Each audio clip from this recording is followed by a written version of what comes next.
Greetings to you. I pray that you're doing well. I'm glad to have another opportunity to be with you to share this steep spiritual sustenance offering. Today, as you may or may not know, is the feast day of the Ascension. Actually, Steep is going to be recognizing that feast day this Sunday when we gather for worship. We'll have a special focus on some of our contemporary musical tradition, and Larry will be preaching. So you'll have a lot more to think and pray and sing about on Sunday. But given that this is the day in the church calendar, I thought I'd say a couple things about it. And given that we've been doing all this work in reflection on music at Steep and what we're called to do and be and how we're called to grow, not only in this new congregation that we have formed, that we're being formed through, but also in this time of COVID-19. So you likely know the hymn, Lord, You Give the Great Commission.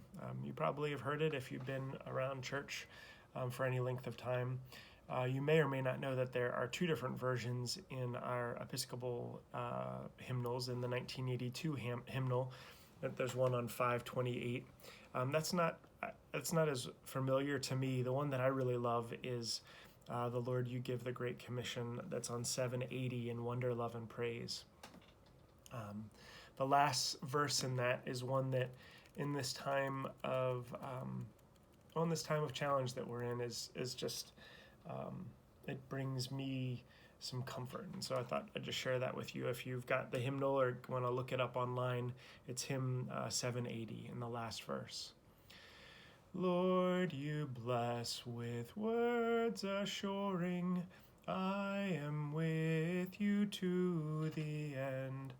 Faith and hope and love restoring, may we serve as you intend.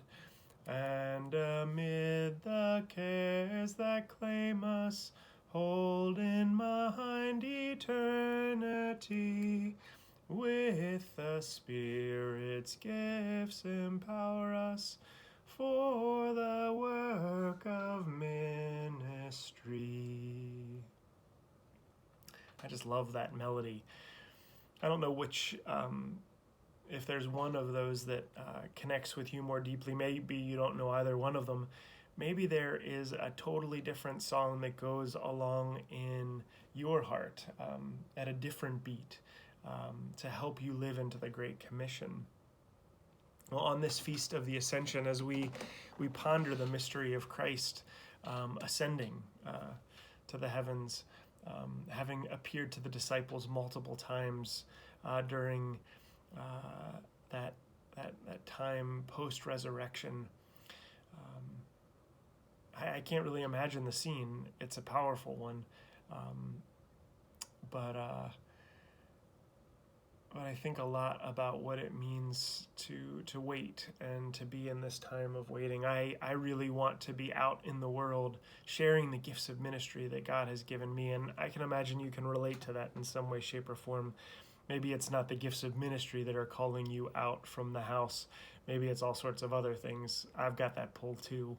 But, it's hard to figure out how to be the church, realizing that the church isn't just some place you go to, but it's the relationship that we share as part of the body of Christ. It's the gifts that we've been given by God and how we use those gifts in the purposes of God and mission in the world.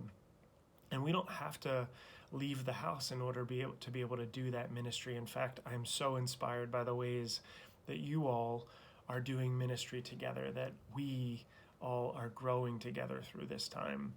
So as the Spirit's gifts continue to empower us for the work of ministry, as the melodies of God carry us forward during this time of challenge and uncertainty, I pray that this day, this Ascension Day, and in the days ahead, as we look to Pentecost, as we look to the coming of the Spirit, as we wait with anticipation to receive gifts that can can transform us, that can help us to grow in the ways that we need to, that can give us strength when we feel weak, that can bring us healing when we feel ill, that can bring us courage when we are afraid, and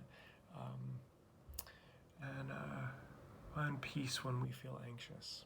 So may you be filled with all of these good things from God as the gifts of the Spirit empower you to do ministry today, to be a minister of Christ's reconciling love in the world. Christ's peace be with you. Until next time.